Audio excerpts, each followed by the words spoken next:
Hello, my name is Ruby and welcome back to the Fifth Wall Podcast. This week I spoke to guest Richard Hone, a comedian known for series such as Taskmaster and his Leicester Square Theatre Podcast.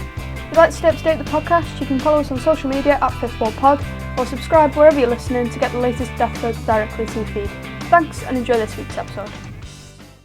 So, what made you want to start out in stand-up? Well, I've really always wanted to be a comedian or an actor or a writer, and ever since I was sort of little. It wasn't really an avenue that I thought was genuinely open to me, though I have to say. I thought it was, I sort of grew up in Somerset in the end, and my parents were teachers, so I had no connection. So it didn't feel like a realist thing, but I loved comedians. And I don't think I really wanted to be a stand-up for quite a long time. So I was sort of into things like Monty Python and the Young Ones and stuff like that. I guess the Young Ones was the thing that really spoke to me in my generation in the early 80s. And so then, so I went to university and sort of did sketch comedy, went to the Edinburgh Fringe. Yeah. We did quite well at university. I met Stuart Lee there, and we kind of thought, well, let's give it a go in the real world. So it wasn't, I did do stand-up in 89, 90 and 91, but it wasn't something I really loved. I kind of liked the idea of doing characters and sketches and the double act, which we then did, I kind of got into, and so I sort of stopped doing stand-up.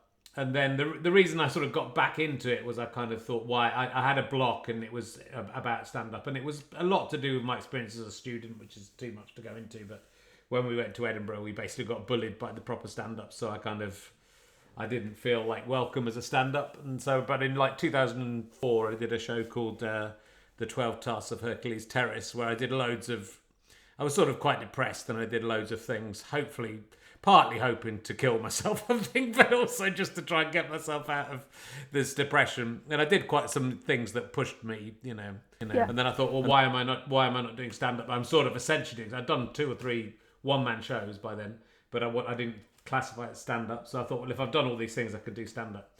And then when I came back to it in 2004, 2005, I kind of thought, this is a really good way of being able to be in control of your own destiny. It was before I started doing podcasts. You can always go and work as a stand-up, but also you can do your own shows and then tour your own shows. And they were I was touring quite small venues at that point, but it just felt like, this is a good way of making a living, but also carrying on performing. And I love to perform, but I don't really care whether it's nice if it's on a big stage. It's nice if it's on TV, but equally, I was sort of equally happy performing in a pub to 6 people as long as I get a chance to perform. Then I don't feel so bad about doing all the writing. So so I got back into it, and then since then I've done something like 14 or 15 one-man shows. So obviously this time round I kind of enjoyed it a bit more.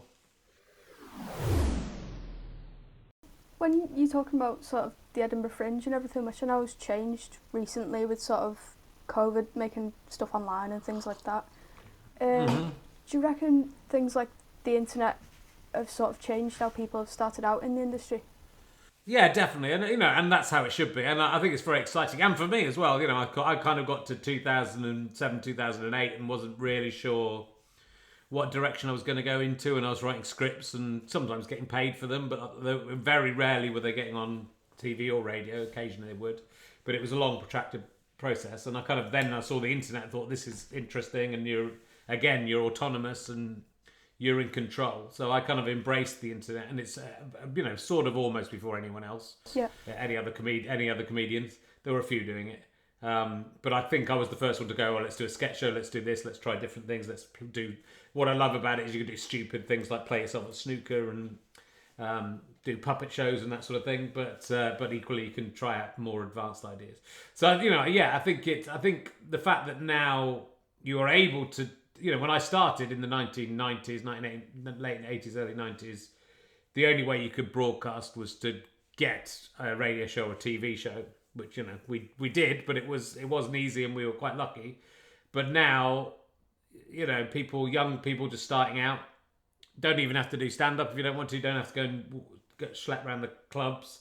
If you've got an idea and you can get out there and make it, then people will see it, and if people see it and like it, they can publicise it, and plenty of people have come through that way. And to me, it makes more sense than going to. I love the Edinburgh Fringe, and it's been really good to me, but I think it's become like a preserve of people with a lot of money, both to perform there and to go and watch it, and that wasn't really the spirit of the thing in the first place. So the fact that if you've got a bit of money, if you want to spend $5,000 on doing a show, if you spend $5,000 on doing an internet show, you can do something pretty amazing. Whereas in Edinburgh, you might put $5,000, $10,000 into a show, and then just it disappears without trace. So yeah, I think the danger is, I think, with online, and which I'm glad that it sort of wasn't around in the early 90s in a way, is that it means your early work is there for everyone to see forever, which when you're a bit more established, you might be disappointed with.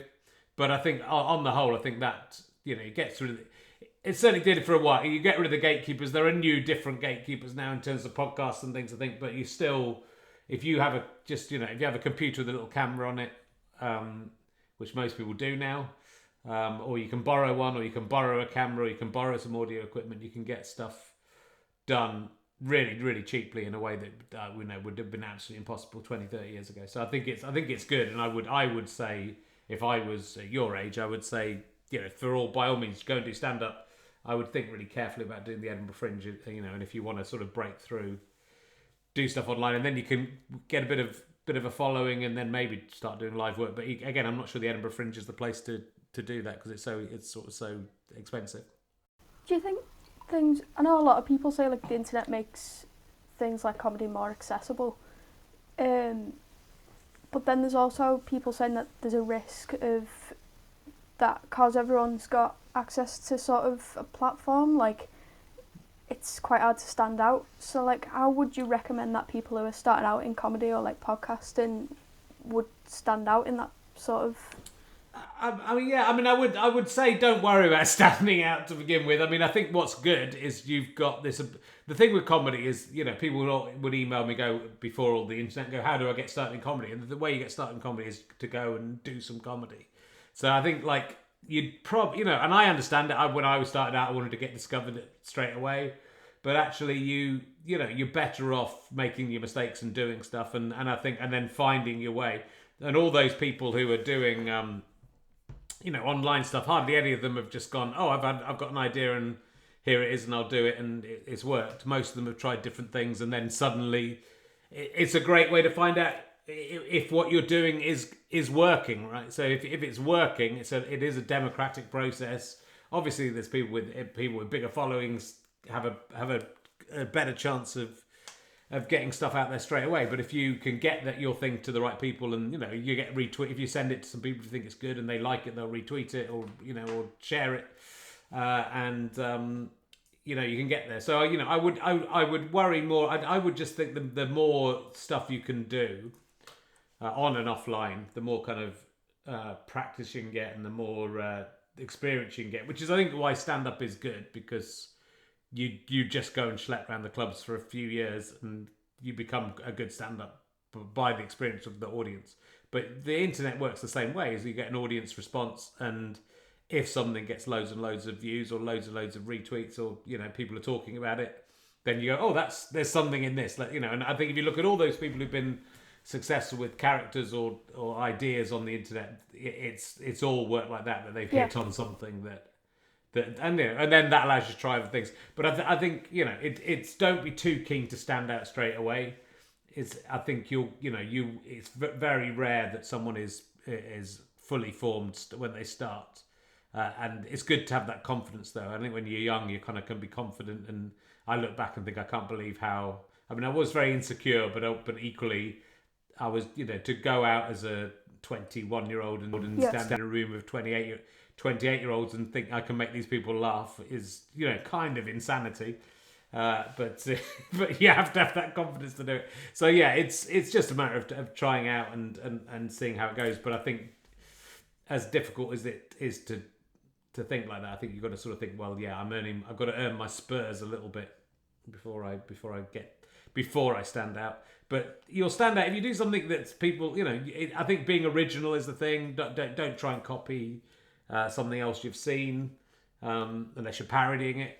and try and find your own way. And I think what I love about the internet is you literally can do anything. So a few of my podcasts are very esoteric, and maybe have a couple of thousand people who are interested in them, as opposed to some of them which have tens or hundreds of thousands of people interested in them. But you can still do something weird, and still find an audience. Hello. Unfortunately, my internet just decided to completely cut out at this point, so the podcast might sound a bit different from this point on, but thanks for Richard for recording the rest of his answers and sending them over. So yeah, thanks and enjoy the rest of the podcast. What modern comics or TV shows or anything do you think will influence the next sort of generation of comedians and writers? Well, it would be very nice to know, Ruby, who that was going to be. You sort of see every now and again someone comes along who does, everyone sort of does an impression of them for a bit. Eddie Izzard was a big one when I started. I think Stuart Lee, a lot of comedians are like Stuart Lee or Michael McIntyre.